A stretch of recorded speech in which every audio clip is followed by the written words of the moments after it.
Nah kalau sekarang teriak-teriak di luar terklarifikasi, ini orang cuma cari panggung atau apa? Legislator Gerindra sindir ada ex-komut Pertamina teriak setelah ramai kasus korupsi, sebut cari panggung. Anggota Komisi 6 DPR RI, Mulyadi, mempertanyakan ada mantan Komisaris Utama PT Pertamina Persero yang berkoar-koar soal kasus dugaan korupsi di Pertamina. Meski tidak menyebutkan siapa ex-Komisaris Utama Pertamina yang dimaksud, nama Basuki Cahayapurnama atau Ahok diketahui jadi sosok yang muncul belakangan setelah ramai kasus korupsi Pertamina Patraniaga. Menurutnya, mantan petinggi Pertamina yang berkoar-koar masalah rasuah itu tengah mencari panggung. Kenapa?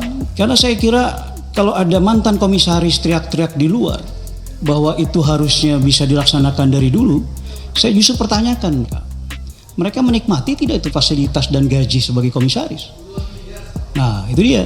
Tapi kenapa teriak-teriak? Legislator Gerindra tersebut mengingatkan bahwa tugas komisaris yang diatur dalam Undang-Undang UU Perseroan Terbatas itu hanya memastikan kepentingan pemegang saham bisa terwujud. Padahal di Undang-Undang Perseroan Terbatas, komisaris itu tugasnya memageri, ya, dan mengamankan kepentingan pemegang saham supaya perseroan tidak keluar dari jalurnya. Atas dasar itu, legislator Gerindra ini menilai, mantan komisaris di Pertamina yang berkoar masalah korupsi tengah mencari panggung. Nah kalau sekarang teriak-teriak di luar terklarifikasi, ini orang cuma cari panggung atau apa?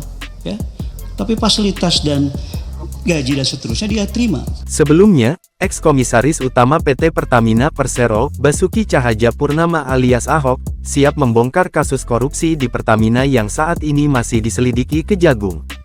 Ahok sendiri menjabat sebagai komisaris utama pada tahun 2019 sampai tahun 2024, sedangkan kasus korupsi oplosan BBM di Pertamina tersebut terjadi pada tahun 2018 sampai tahun 2023.